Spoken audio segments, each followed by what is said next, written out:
the value to you is going to be someone who can expose you to what is important to you. Right. And value to me is someone who can expose me to what is important to me. Right? So who is in a position to add value to you based on what person that is successful in that arena, in that area of life? And in this time and age, you don't need to meet them in person. Yes. You never need to even talk to them. You don't need to email them, text them, no. In this time and age, almost everybody that is of importance is available online.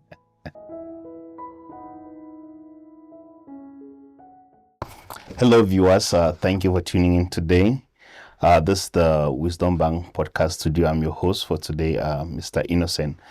And I'm happy to be in the studio with Mr. Bruno. Mr. Bruno, welcome to the show. Thanks for having me. Thank you so much. Yeah, Mr. Bruno is a consultant, he's an author, a financial educator.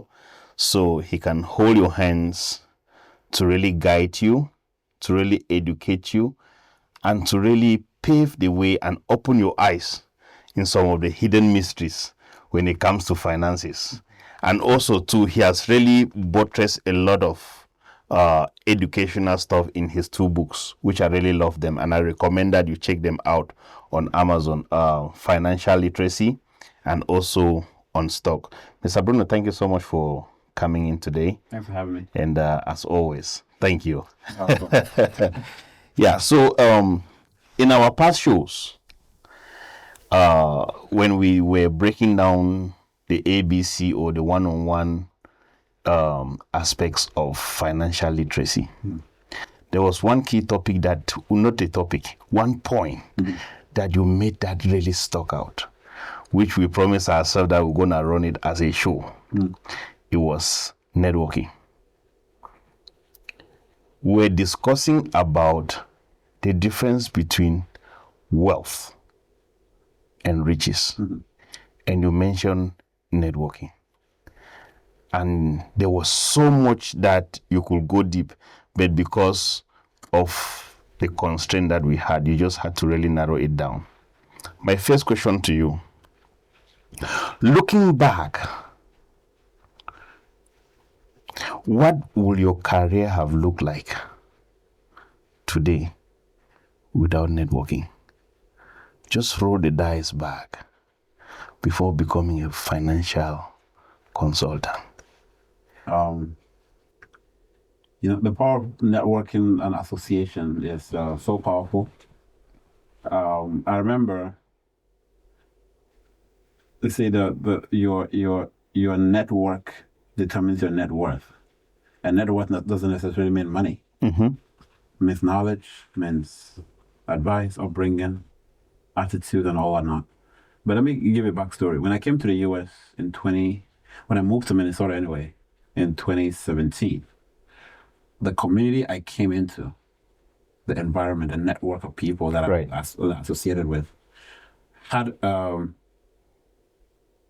unwritten rule, so to speak. And it was, when you come in, there's a company that most immigrants worked at called, I don't want to call names, maybe more, but most immigrants work there. And the way it's been done, or it was done, is you come in, you work there as a contractor for a year or 2. Depending on how well you work, then the company can employ you as a full-time employee, then give you benefits in terms of health insurance, 401k, and all the benefits. So that's what most people, if not everyone that I knew anyway, coming to Minnesota, that's what they did. So some of them were already full-time because they had been there for like 2 years. Some of them were still in the works to becoming full-time. So I came into that culture, that environment, that network of people. And I was told to do the same thing. And I did. So I applied. I started there as a contractor. But after 3 months, I started questioning a lot of things. Because the pay was $13.65. See, I still recall it. Away from 2017, I still recall my very first $13.65 because I worked the second shift. And then I asked the supervisor, I said, after a year and a half of working here, how much is my pay going to be when you actually employ me? And they said, because now we're gonna deduct health insurance, whatever benefits, retirement, and when we deduct all that, it's gonna come down to maybe $10 and some cents. I'm like, wait a second. So I have to work for a year and a half, maybe 2. Then you're gonna pay me less. That was my thinking back then. Right. And I was like, nah, that's not going to work for me. That was 3 months in. 3 months in.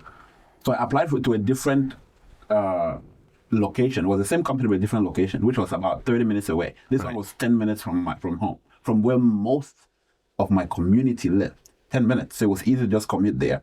Where I applied to was 30 minutes away, but I went there after 3 months. And I applied. I got a permanent position. Long story short, I got a higher position, permanent. So in 3 months, I was full-time. I had all the benefits, and I was getting paid almost $20 after 3 months. And then I came back to my community, and I said, hey, you guys go apply to the other location because they're going to pay you more and make you full-time. And no one was willing to do that. So when you talk of networking and association, it matters the people in your circle, the people you hang around with. They can either make or break you. I like that. Your success and or failure is contingent on your network. The people, the information, and everything else that comes, around with community and or environment. Right. So it plays a crucial, part in success and on life. So that is Genesis. Now, moving forward, now I was making more, and then most people, or the network people around me, were either going to med school to be medical doctors, to be nurses. Yeah, to be nurses. But I came across someone who told me that I could become an IT professional. I was never privy to that, and that idea alone changed my whole direction. Because I was going to do what everyone else was doing. Go to But he gave me an idea. You can do IT. And he mentioned you can do database administration. That was new, so to speak. It was very rampant. It was very renowned in DC, Texas maybe. Yes. Or Maryland. But Minnesota was still very new. So I signed up for the classes and I started studying IT because someone told me. And I finished, and because of the community that I encountered there, yes, my whole perspective shifted. So I got into IT. And then I did what every other IT professional was doing, making 6 figures. And multiple jobs. Right? And then I got exposed to another community, or another person invited me to a session where they taught me how money works. That's another network. Right? But now, guess what?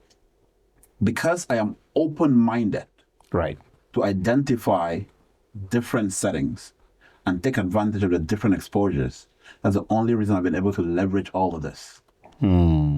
So it's not just the environment you're in, it's been open enough to capture the opportunities when they come, identify them and leverage them. So it's played a huge part on my upbringing, where I'm at right now, where I'm going. It's exposure, networking, meeting the right people, taking advantage, and leveraging the information and opportunities that come your way. Wow. You've mentioned so many parts which we're going to break down in details as we go down in this session. But I have a big question for you. Mm-hmm. We understand networking as a form of just exchanging business card. Mm-hmm. I want you to define networking in a layman point of view. Networking to me is building relationship. Building a relationship that can be mutually beneficial. Mutually means it benefits me. Yes. It benefits you equally. Wow. No one is using each other. That's right. Right. I think we've gotten it wrong in only creating a link with someone, a relationship with someone because we need something from them. That's true. For effective networking to occur, they gotta be a selfless, genuine connection, which is, let's come together and see what we can work out together. And if we cannot work out anything together, we can be friends. We can just be acquaintances. We can know each other and we can visit with each other or just chat and communicate. If you want to effectively network, right, you have to connect on an unbiased, have no intention, so to speak. Right. So networking to me is, creating a relationship with someone or with people or with a community that can be mutually advantageous to both parties. Yes. I love that definition. It's very, very important, right? I met someone who was saying, hey, I'm going to a networking event, and the guest speaker is going to speak and all those type of stuff. I was listening it, but I love the definition that you just put there. Building a relationship that is going to be beneficial for both of us is very, very important. Do you believe success is more about who you know, what you know, or is a balance of both when it comes to networking? It's a balance of both. And I personally think your success is going to be heavily dependent on who you know. Mm-hmm. And of course, we can stretch that to say who knows you. Zoom in. Now, who you know, because I've been successful, and most of what I've done has been as a result of learning from people, either directly or indirectly. I've attended multiple networking events in Florida, in Texas. Most of the people you see online, I've been to their events. Yes. I've connected with a lot of people that have benefited me, and we've been mutually beneficial to each other. So it heavily depends on who you know, right? Because you're going to learn something from someone. That's right. And when we talk about networking here, in my opinion, my mind could be very broad in how I think about, how I process things. Is that I can know you, but you may never know me. That's true. Because I can read your book cover to cover. I've read a lot of books cover to cover. People that I believe, I watch their podcasts, they have no idea who I am, but I call them a mentor. They have no idea who I am, that I even exist, but I call them a mentor. Because to me, I know them. Yes. Through their work. Yes. Through the videos I've put out, through the information I've gathered from them, I've been able to be successful in some areas of my life because I learned from someone, either directly or indirectly.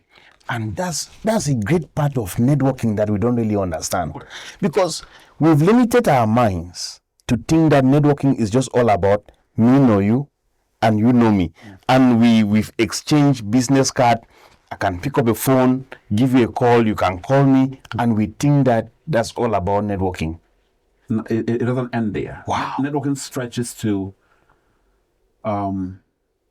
online. Yes. Now, I release content. Right. I release content. Now, I follow you on. I do follow you. Right. Just so I was at an event. I forgot which state that was. I forgot the state, but I was there, and someone said, "Oh my God, Bruno!" I'm like, "Yeah, how you doing?" Like, "Oh my God, I follow you on Facebook. Thank you so much for all you do. You've changed my life. I learned so much from you." There's someone I've never met before, and they probably had no intent or idea they were ever gonna meet me, but just because they follow or they watch a couple of my content on Facebook, they feel like they know me already. To see me and say, "Oh, Bruno," it feels like we know each other from somewhere. Right. But they don't. Let me throw some light to you in that context, okay? I am a huge follower of Sam Adeyemi. Mm-hmm. I read his books. I never knew I would ever meet him. Mm-hmm. And I was fortunate. When you mention seminars and networking, people think that you are dumping money. Or it's just like maybe you just want to be part of a show and but when I met him in person, Sam Adeyemi, I sat down. It was like there was a transformation. I could see the reality of how I started networking through his books, through his tips, and how he has transformed me. He said something. He said, "You can never travel within and you fail to travel without." That's powerful. You can never travel within and you fail from traveling without. Simply means the shift starts from within. And then the reflection is being manifested outside. And he says something very, very important. and it boils down to networking. He was talking about financial literacy, which I want you to dwell a little bit and go in that area. How does networking impacts our ability to make money, multiply money, and to transfer that money? I think it comes down to you can't do what you don't know. You can't do what you don't know. It says your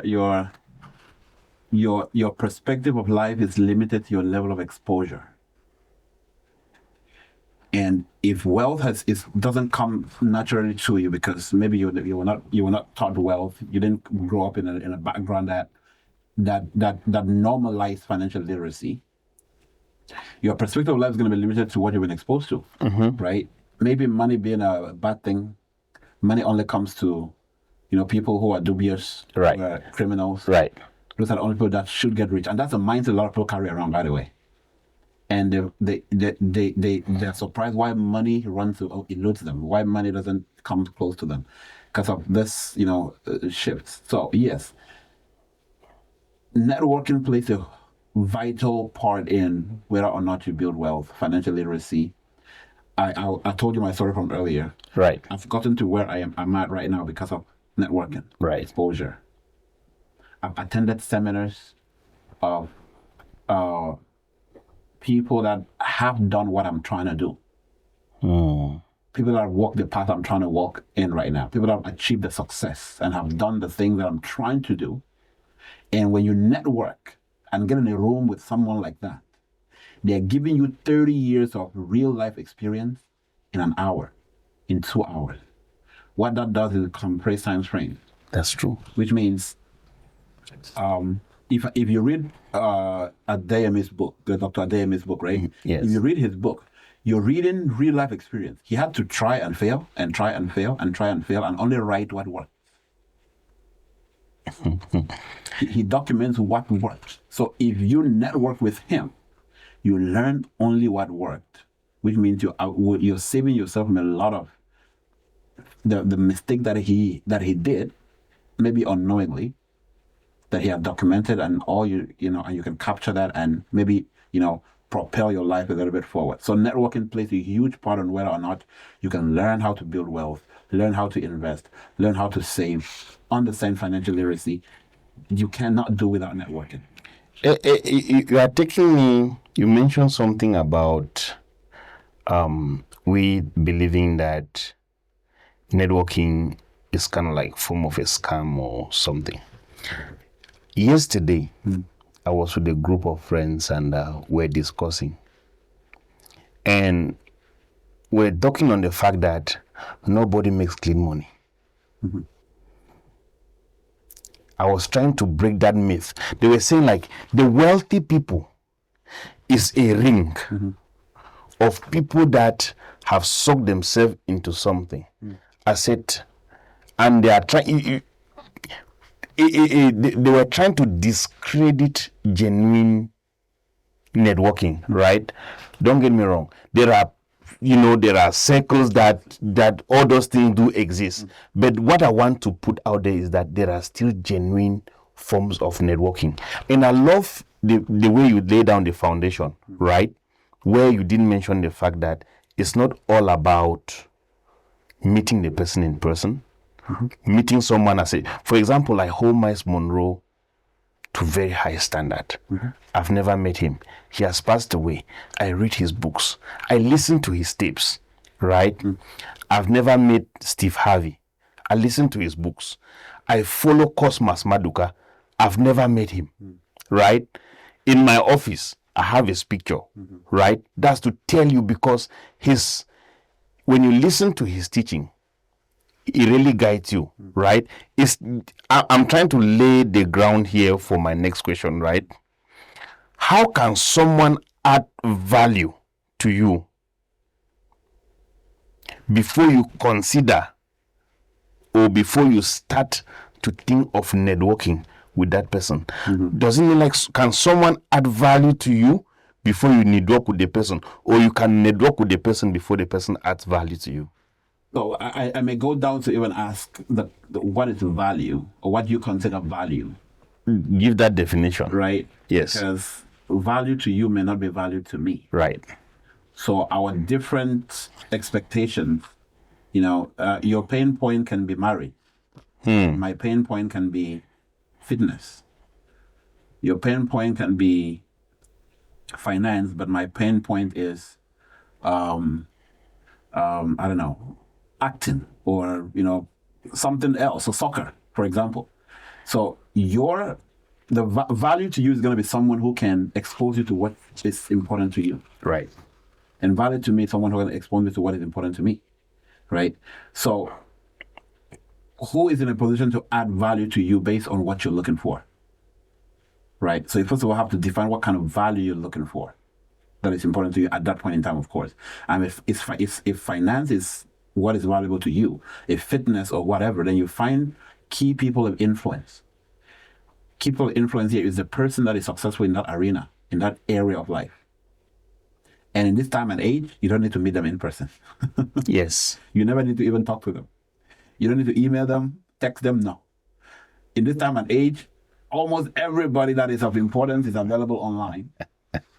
You can watch their content, you can read their books, you can even attend some of their seminars and so on. Online. And they host it virtually, yeah. I have attended multiple of what is his name? Tony Robbins seminars. I've never met him. But I've attended multiple of his seminars on Zoom, right? Ed Milet, Patrick Bet-David, some of them host sessions on Zoom. I watch Stephen Bartlett almost on religiously. Like, he puts out a lot of great content. I've never met him. I read his book, The Diary of a CEO. I watch almost all of his interviews, and that's someone that is influencing me. So the content he puts out is valuable to me in terms of business, in terms of health, finance, mental toughness, all of that. All that information is valuable to me. So I find people who are successful in that arena, and I get to network with them by consuming their content or consuming what they do. And if the opportunity shows up, then I can connect with them, if it shows up. If it never shows up, they have already done a great part by releasing books and content out there that can help me achieve my goal. Wow.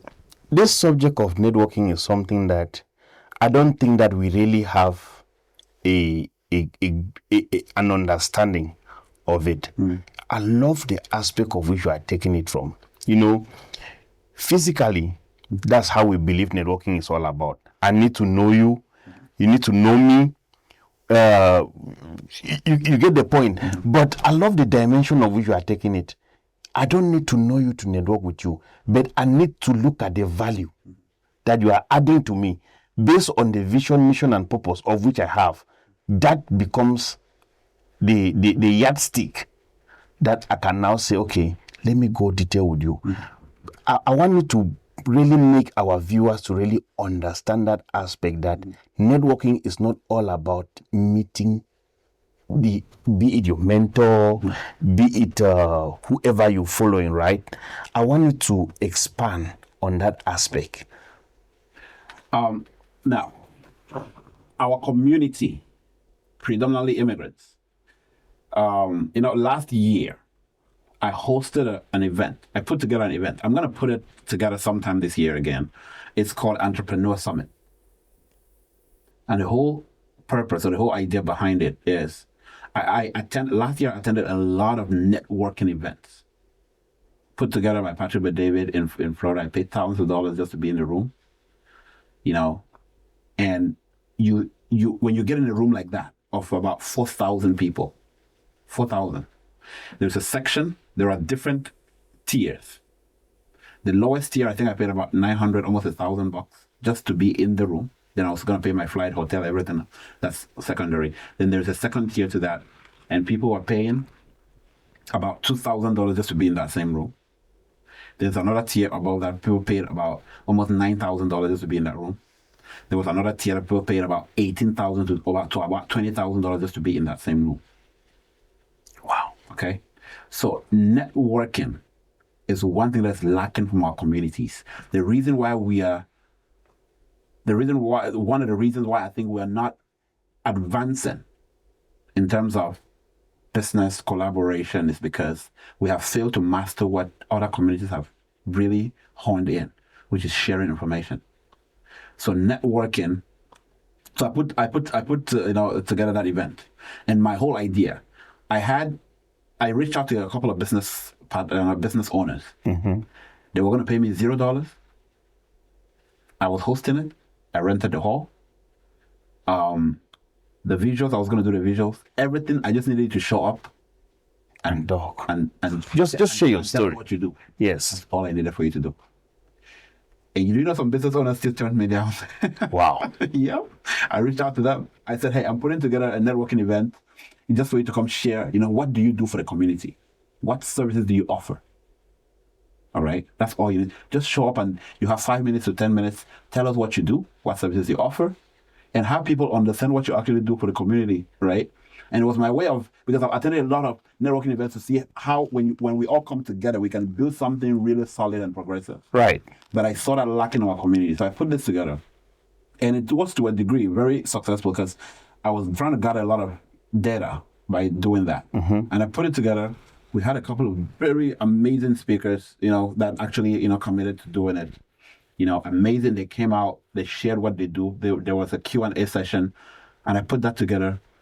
And the whole idea was to try to plant this seed of networking, of collaboration, that you don't have to do everything on your island. Okay? You don't have to be on your island and suffer alone. Because if we sit here and we're both business people, or we're all, or we have the same struggle, the same pain point, and we sharing alone is enough to kind of give you that mental relief. Talk less of what do I do about it. Right. But just share it. Once you know, someone else is feeling the pinch, just like me. Right? They say a problem shared is half solved. And Right. It's very true. Right. So come together. We're networking. You're meeting people. You're chatting. Hey, what do you do for a living? What do you do for work? What services do you offer? Where are you from? You network. You share numbers. Then you continue that relationship out of that environment. That's basically what he does. The person that paid $18,000 and the person that paid $2,000, of course, they're going to be treated differently, right, in terms of the rooms that they go into. Because to pay $20,000, only people that pay $20,000 are going to be in that CEO suite. So imagine the collaboration and the deals that are getting done. And he mentioned it multiple times. He said, all I did was bring you all together. What you do with this environment is up to you. Let me give you Selman. He gave an illustration. I want to link it to networking. He said there was a lawyer, very prominent lawyer. Maybe you have heard it in one of his teaching. He was saying that the guy has tried to there's a young man that he really wanted to get into connection with that particular lawyer, but he was not really getting access. So then the senior lawyer that people know him, he drew the guy. Then he was passing in people that they really wanted to really see the guy. Then so he started talking to him so then the guy was trying to explain his situation, but he was just trying to say what really, you get the point. Then the senior lawyer tell him that what you do with what I've just rubbed my shoulder with you right now, it's all up to you. That's enough. Just as you mentioned that guy said, I've just brought you people here together, which is one of the most difficult things, to bring people of different understanding, different levels in life, to bring them to blend is always very difficult. And to cut the long story short, as the guy left, somebody called him and said, I saw you with this lawyer, we've been trying to. So the guy now had to compose. And that was the breakthrough. Just by that guy rubbing shoulders with him, without really telling somebody that, call this person. Now, I want to ask you this particular question. Why are we so adamant and desiring just to network just within us without stretching our influence? Other communities are very free in sharing information. You see, one person discovers an idea, the whole community benefits from it, and they are very gracious with their knowledge and trying to uplift each other. I think coming from a predominantly single-centric and background where you want to win, and you feel like, your neighbor or your friend or whoever, family members, you want to win, right? And I don't know if it's a myth. It's a myth, obviously, that you're the only person who can win. I believe in pulling each other up. And I learned something from a mentor of mine who said, individual success in the midst of collective failure is failure. Whoa. If you're the only person successful in a community, you're a failure. Wow. Yes, you are. If you're the only person successful in your family, you're a failure. You're not a success story. You're a failure. If in the entire village you're the only person with money, you're a huge failure to your community. Break it down.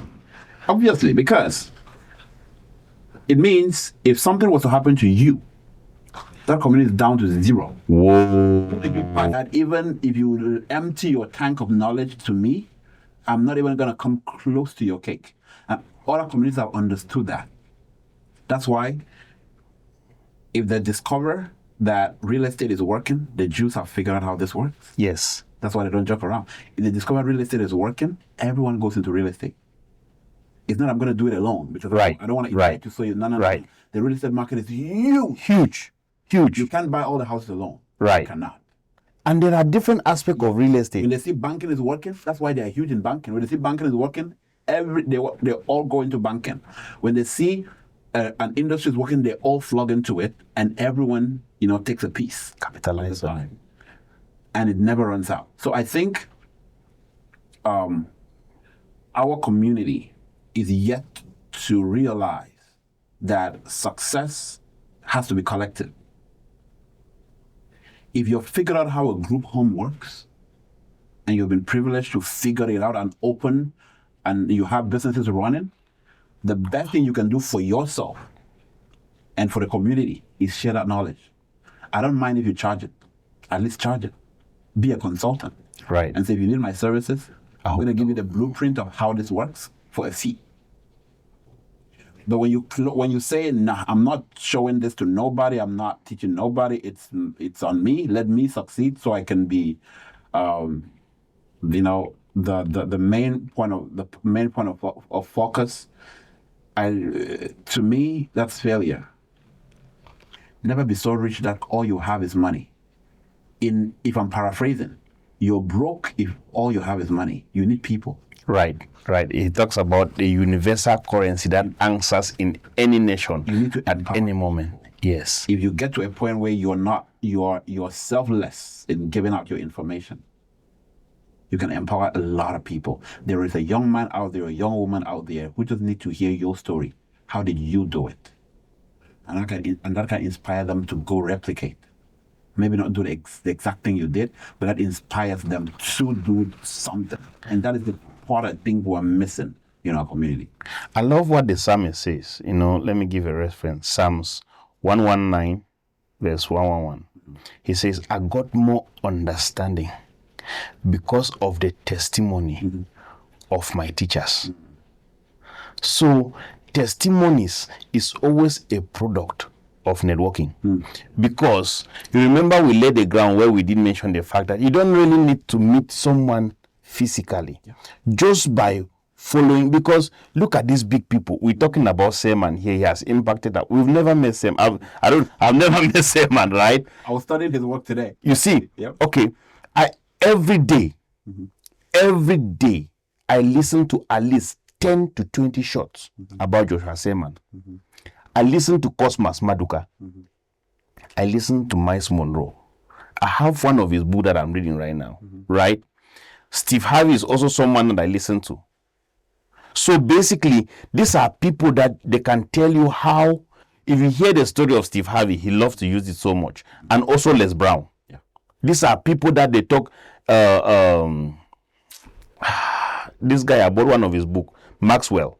Yeah, John Maxwell. I bought one of his book about leadership. Really, you can see that networking goes beyond getting cards. It goes following the people, getting the people, right? It takes me to a very, very important aspect that I want us to discuss here. First impression and relationship building. These are two things that they go together.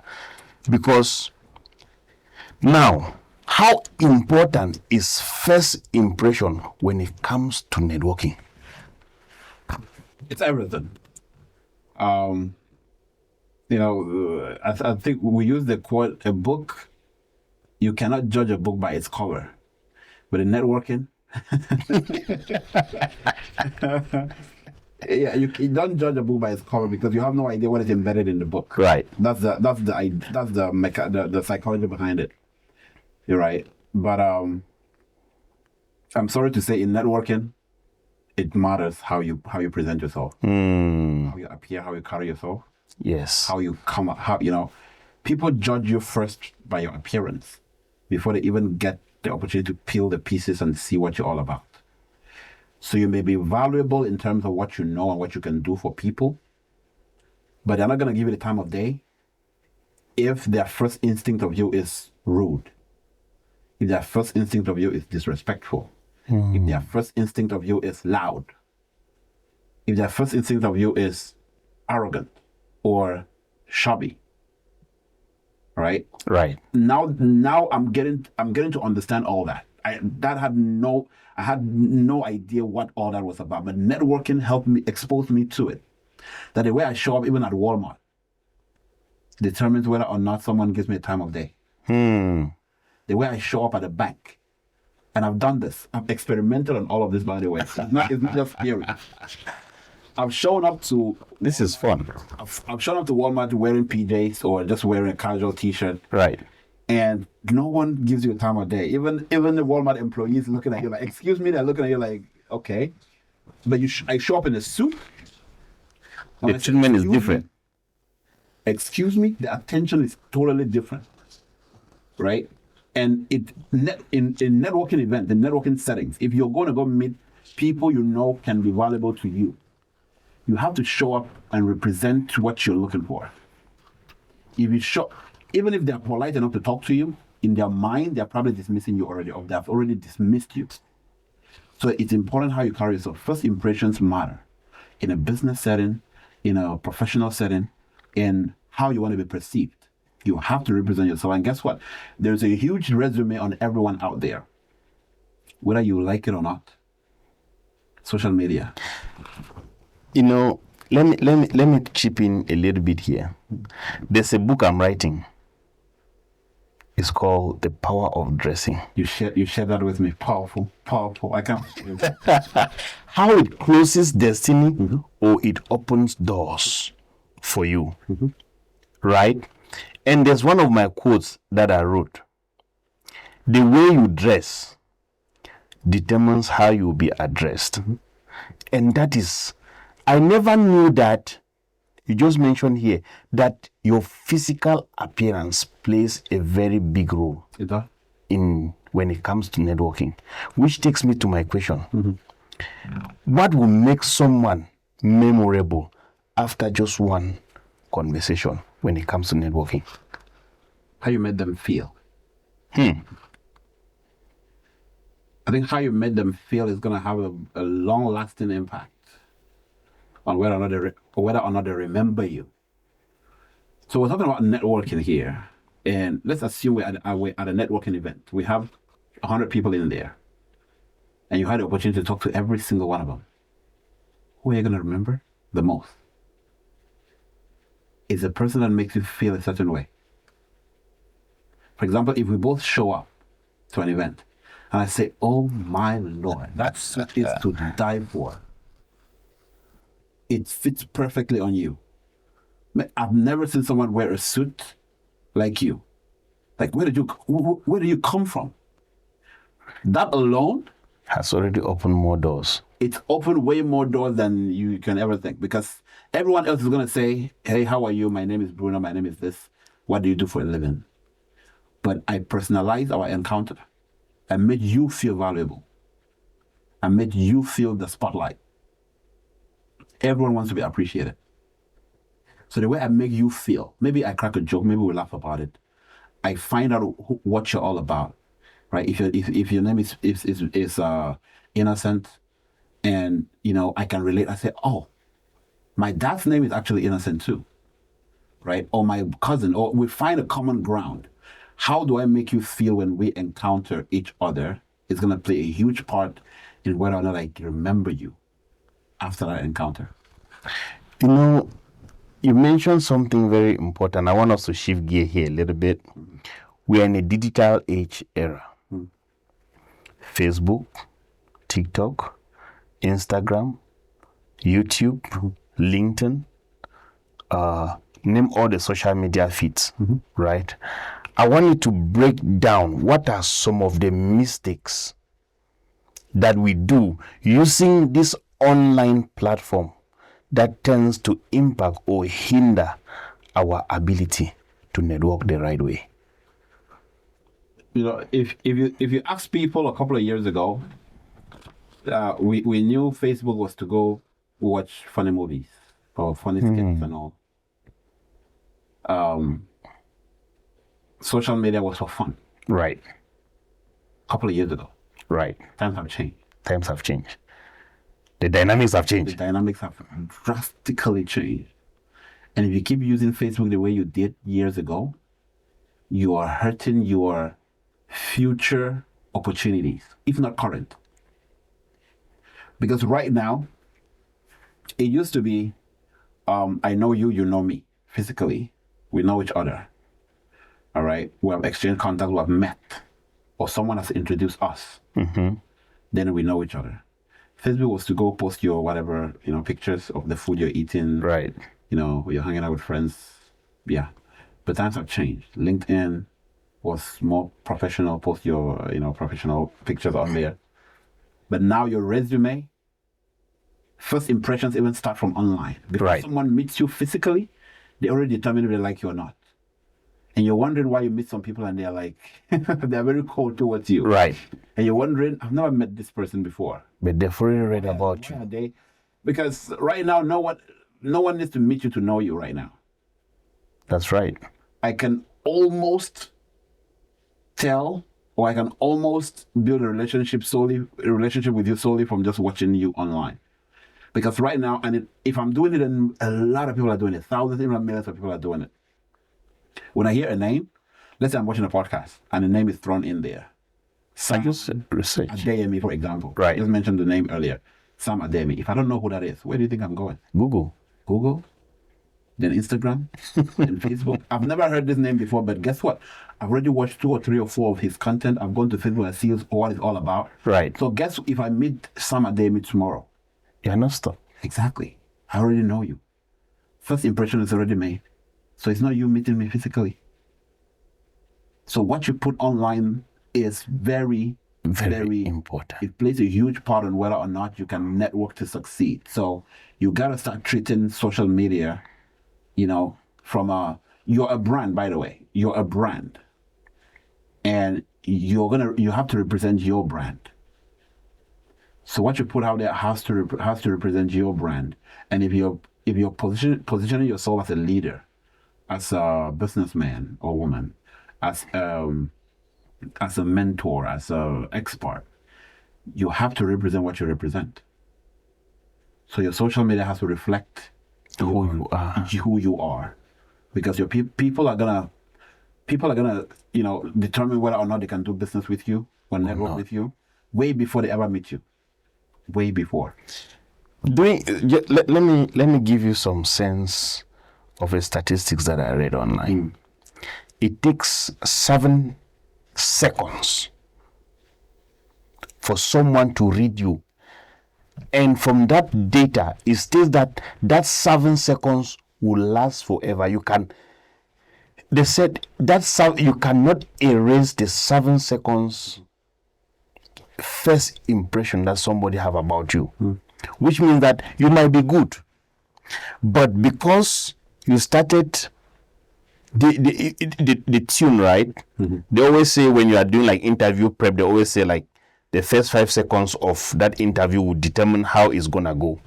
If it's gonna go well, or even when you are leaving the interview, it's like, will I even get this job or won't get the job? So it says that the human brain processes you in 7 seconds and defines you for the rest of your life. I was shocked because, as you mentioned earlier on, how you made someone feel makes just huge, which takes me to my next question, right? Can virtual networking be as powerful as in person?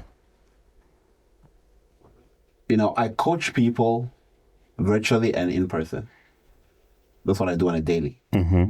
So I travel to Texas, Florida, Maryland to meet people.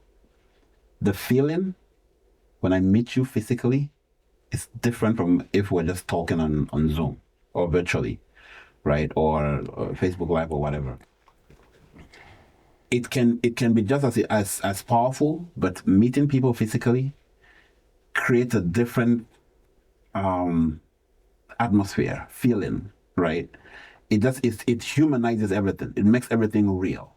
And in an age where everything is hyper magnified, especially online, you have no idea what is fictitious, what is artificial, and what is not. Right. That physical connection still defeats virtual, right? Because if I can shake your hand and I can make you smile and make you laugh physically and not virtual, it just adds a different, a layer of humanity to it that networking, needs to foster long-lasting relationships or long-lasting, partnerships. So I still believe that physical is way more. It's gonna stay and remain the most effective way of networking than virtual. Virtual is gonna play its part. Right. Maybe introduce you. Yes. Give you that first impression, so to speak. Right. But you cement everything and make it tangible through physical. Connect with them physically. Faith, the Bible, Christianity has been one of the very important things that has governed our being. I'm not discrediting any belief, but how can you differentiate or how can you explain the impact, right, that faith has got to do when it comes to networking? Some people say, I pray to God, I believe that everything, God has taken care of it. That perspective, when you're trying to really break it to someone that, look, networking goes beyond faith. How can you break down to someone as a financial literacy or as a consultant? How can you really break that to let them see through the lens above their faith and their beliefs? Now, miracles happen. Your faith has to be active for things to actually work out. I mean, active because if you pray for success and never do anything about it, if you pray for liberation, if you pray for destiny helpers, right, and you never step out of your house, they're not going to come find you in your basement. They're not. That's right. That's why we pray. Your faith, you pray for divine alignment and divine connections, right? So the Lord can put the right people in your path. If you lock yourself in this basement and pray from now till after yesterday, send me the right people. Send me the right people. Please connect me to the right people. Connect me. You keep saying connect me to the right people, but you're never stepping away from your house to get connected to the right people. So even if your faith, can get you to pray, but you don't take the action necessary to be connected to the right people, it still doesn't work. So you got to get to a point where you add your faith and action to actually see results. Be it from a financial standpoint. If you're in debt and you pray every day, Lord, help me, save me from debt, clear out my debt. And all you do is pray. But you don't stop using the credit card, and you never read a book on financial literacy, and you never talk to a financial professional, you never do anything necessary to get yourself out of that, nothing's going to work. The Bible says faith without work exactly is dead. You have to do the work. You have to get out of your comfort zone. I love You have it. to, be uncomfortable, step out there, meet people, connect with people, link up, network with people, and get to, help yourself, because, God blesses the works of your hand. All right. So you have to do your part, and He does His. So faith is the definition. It basically means you have to do your part and believe that God is going to do His part. You have done your part. You have prayed, and then you have taken the first step, and you're believing that everything else is going to work to your advantage. Everything happens for you, not through you. Right. So you got to do your part by identifying what is wrong, and then seeking the solutions necessary for you, and then alignment comes after that. Let's shift gear here a little bit here, and why do people struggle to network? Insecurity with themselves.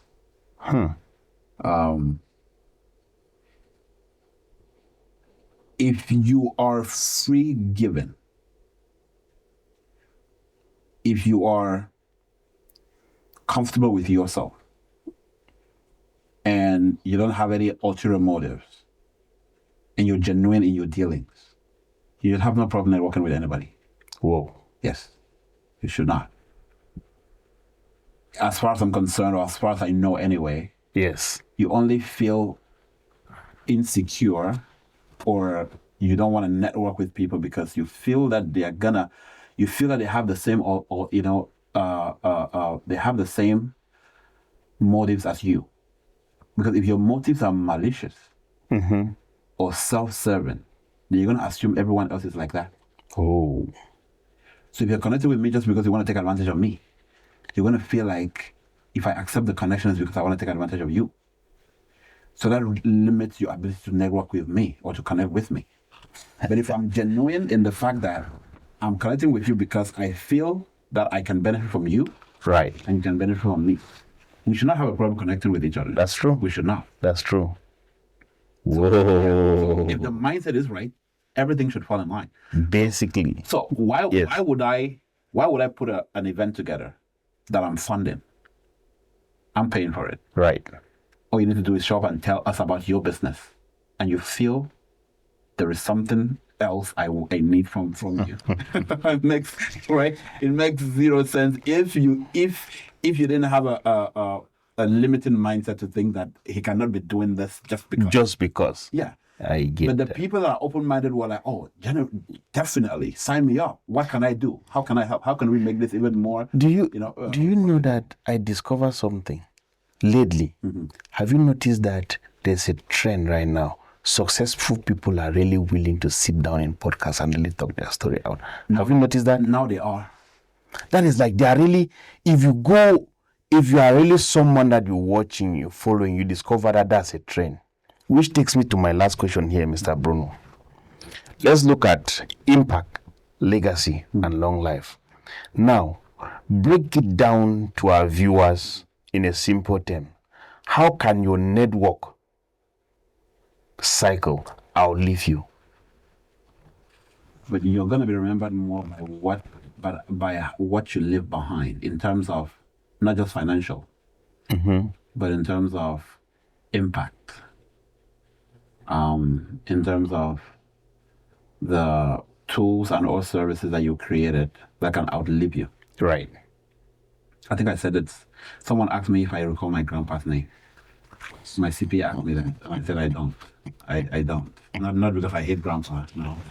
That's because grandpa never built a legacy that outlived him. Right? And so maybe grandpa was never in connection with people that actually showed him how to do it. And if I'm going to change, that means I have to do things that can outlive me.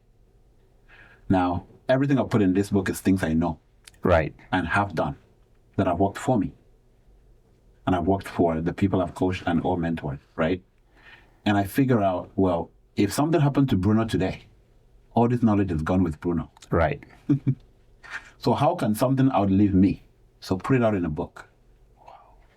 Because if Bruno is gone today, this book lives on. That's right. If Bruno is gone today, your mindset can still shift by reading on stock. That's true. That's what we're doing right now, is putting out value that is going to outlive us. We talked about late Dr. Miles Monroe. Right. We're still learning from him. We're still learning from We're him. reading his books. How many years after he's been Gone. you know, he's gone but not forgotten. Right. And if you listen to his story, he's come across a lot of people that has influenced him over the years. Right. Right? Yeah, spiritually, financially, his mindset and everything. He's a product of networking. Right? I agree. So you can't survive as an island. So it's important that if we're talking about legacy, we're talking about, you know, building something reputable that you can be remembered for. It is important to get around people who are doing it or have done it. Right? Learn from them. Get a page from their book and implement. Do it at your scale, at your level. But make sure you're building something that can actually last.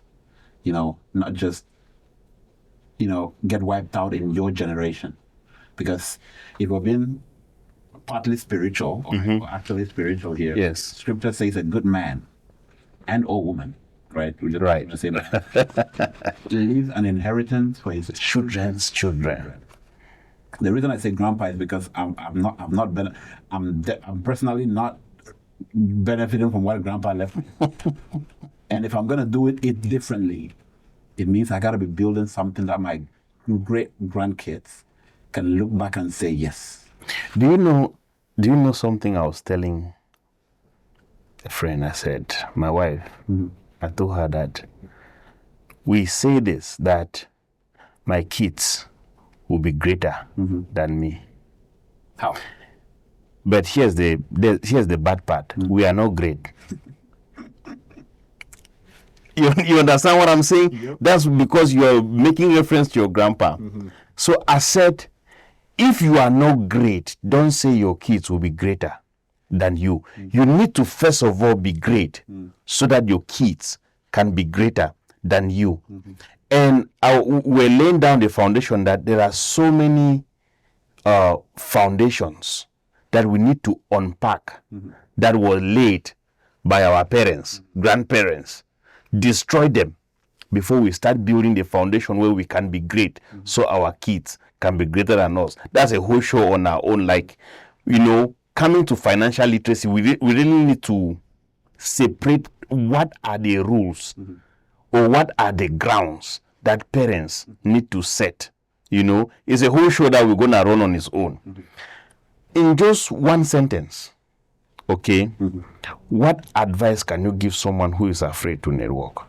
You are one conversation, one person, one question away from the breakthrough you've been looking for. Wow. And it's not going to happen if you don't accept that you actually are that one step away from a breakthrough. Wow. Yeah. I love that. One book that you can recommend for someone about networking. I'm going to recommend How to Win Friends and Influence People. I believe that book teaches you the basics of understanding human psychology, because the only reason you may not be comfortable networking with other people is because you feel there's an ulterior motive, blah, blah, blah. You know, so you have to understand how to win friends, first of all, and how to, you know, have a conversation, and how to understand that, you know, we can mutually benefit from Each other. So I'd recommend that book. It may not be a networking book per se, but it's going to shape your mind to, you know, How to consider, you know, building relationships, you know, creating networks, and yeah, it can definitely help. Wow. Thank you so much, Mr. Bruno. Thank you. It was a pleasure for coming in today. Viewers, we've come to the end of this show. Like, subscribe, and also drop comments in the comment section. I was visiting today with Mr. Bruno. He's a financial coach, a consultant, and an author. So his bio will be in the description of this video. So you can consult him, you can contact him for a one-on-one talk. So once again, thank you, Mr. Bruno, for coming in. Thanks for having me. Thank you. It's a pleasure.